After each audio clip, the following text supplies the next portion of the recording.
अब ये बात नरेटर को समझ नहीं आती कि सडनली ग्रैंड मदर अपनी पास्ट लाइफ के बारे में क्यों बता रही हैं, और ऐसे क्यों बता रही हैं, अपने रीजंस क्यों बता रही हैं कि वो स्कूल अटेंड नहीं कर पाई।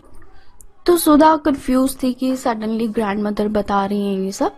तब ग्रैंड मदर क्लैरिफाई करती हैं कि जब तुम घर पे नहीं थी और पीछे से काशी यात्रा का एपिसोड आता है, करमवीरा मैगजीन आती है, तो मैं बहुत ज़्यादा हेल्पलेस फील कर रही थी उस टाइम पे, जब नरेटर नहीं थी घर पे, क्योंकि कोई भी नहीं था जो उन्हें बता सके, नरेट कर सके स्टोरी काशी यात्रा की। और वो बहुत ज़्यादा इंटरेस्टेड थी उसकी स्टोरी जानने में, उन्हें जानना था कि अब आगे स्टोरी में क्या हुआ।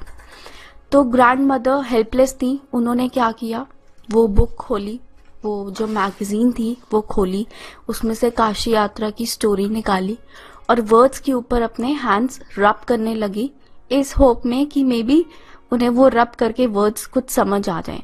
ऑल्दो उन्हें पता था कि इससे उन्हें समझ नहीं आने वाला, बट शी वॉज हेल्पलेस। उन्हें कुछ भी करके वो स्टोरी की प्रोग्रेस जाननी थी।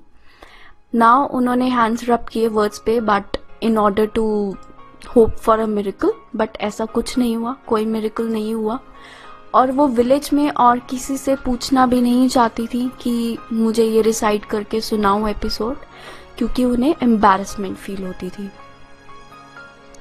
अब आगे ग्रैंड मदर ये कहती हैं कि नाउ हमारी फाइनेंशियल स्टेट अच्छी है, वी आर वेल ऑफ, मतलब हमें फाइनेंशियली कोई प्रॉब्लम नहीं है, बट इस वेल्थ का क्या फ़ायदा जब मैं इंडिपेंडेंट ही नहीं हो सकती। इंडिपेंडेंट वो इस सेंस में कहना चाह रही हैं कि वो अभी भी डिपेंडेंट है सुधा पे और लोगों पे जब भी उन्हें कुछ पढ़ना पड़ता है, because she is illiterate. Now यहाँ से हमें पता लगता है कि grand mother was so much concerned about education, तभी उन्होंने अपने बच्चों को और अपनी ग्रैंड डॉटर और ग्रैंड चिल्ड्रन की एजुकेशन पे इतना ध्यान दिया, एंड शी इंश्योर्ड कि इन्हें प्रॉपर एजुकेशन मिले। नाउ अब हमें पता लगता है कि ग्रैंड मदर एजुकेशन की इम्पोर्टेंस को समझती हैं और वो चाहती हैं कि वो कन्नड़ अल्फ़ाबेट एटलीस्ट सीख जाएं, एटलीस्ट वो कुछ पढ़ना सीख जाएं। और वो फाइनली ये डिसीजन ले लेती हैं और सुधा को बताती हैं कि मैं चाहती हूँ कन्नड़ अल्फ़ाबेट रीड करना आ जाए, मुझे लिखना आ जाए। नाउ ये बात सुन के सुधा उनकी बात इतना सीरियसली नहीं लेती और इनफैक्ट उनको डेटर करने की कोशिश करती हैं, उन्हें थोड़ा लटकाती हैं कि नहीं, आपकी बहुत ओल्ड एज है और आप वीक हो, मुझे नहीं लगता कि आप कर पाओगे। बट ग्रैंड मदर का ये फर्म डिसीजन होता है, वो उनका स्ट्रॉन्ग डिसीजन होता है, उनकी स्ट्रॉन्ग डिज़ायर होती है पढ़ने की। और सुधा उनका मजाक भी उड़ाती है, ऑल्दो उसे बुरा लग रहा होता है, बट सुधा मजाक भी उड़ाती हैं, बट ग्रैंड मदर बिल्कुल माइंड नहीं करती। वो स्माइल करती हैं और एक्सप्लेन करती हैं कि सीखने की कोई उम्र नहीं होती, age is no bar for learning. Now Krishaka Saraswati Puja को डेडलाइन फिक्स कर लेती हैं as a completion to her studies. जब उनकी कंप्लीट होगी स्टडीज तो वो सरस्वती पूजा रखेंगी दशहरा पे, ओके, दशहरा फेस्टिवल पे। नाउ अब क्योंकि डिसीजन ले लिया था ग्रैंड मदर ने पढ़ने का, कन्नड़ अल्फ़ाबेट सीखने का, तो वो सुधा से रिक्वेस्ट करते हैं कि तुम मुझे पढ़ाओ। और सुधा नेक्स्ट डे से ही उन्हें पढ़ाना शुरू कर देती हैं। एंड ग्रैंड मदर एक बहुत ही हार्ड वर्किंग स्टूडेंट प्रूव होती हैं, वो अपने सारे लेसन्स बहुत अच्छे से याद करती हैं, जो भी सुधा उन्हें काम देती है वो कंप्लीट करती हैं। और she could read, right, learn and recite. वो पढ़ भी सकती थी, वो लिख भी सकती थी, लर्न भी कर लेती थी और रिसाइट भी कर सकती थी, मतलब सुना भी सकती थी।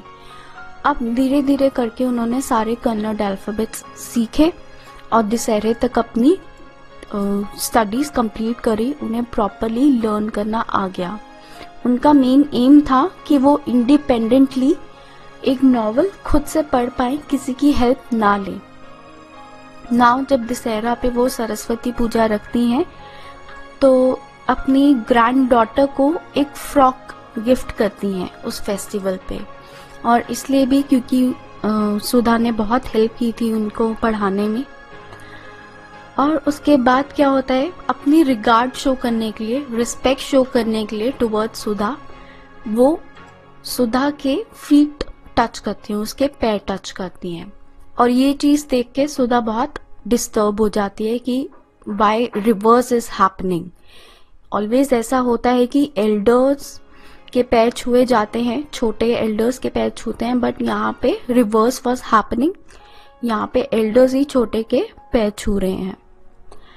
नाउ ग्रैंडमदर फिर एक्सप्लेन करती हैं कि मैंने अपनी ग्रैंड डॉटर के पैर नहीं छुए हैं, मैंने अपनी टीचर के पैर छुए हैं। रीजन बीइंग कि हमारे स्क्रिप्चर्स में लिखा है कि टीचर्स को रिस्पेक्ट करना चाहिए। सो वो रिस्पेक्ट शो कर रही हैं bye touching her feet. Now ये स्क्रिप्चर्स में लिखा हुआ है कि टीचर्स को रिस्पेक्ट करना चाहिए irrespective of their gender and as.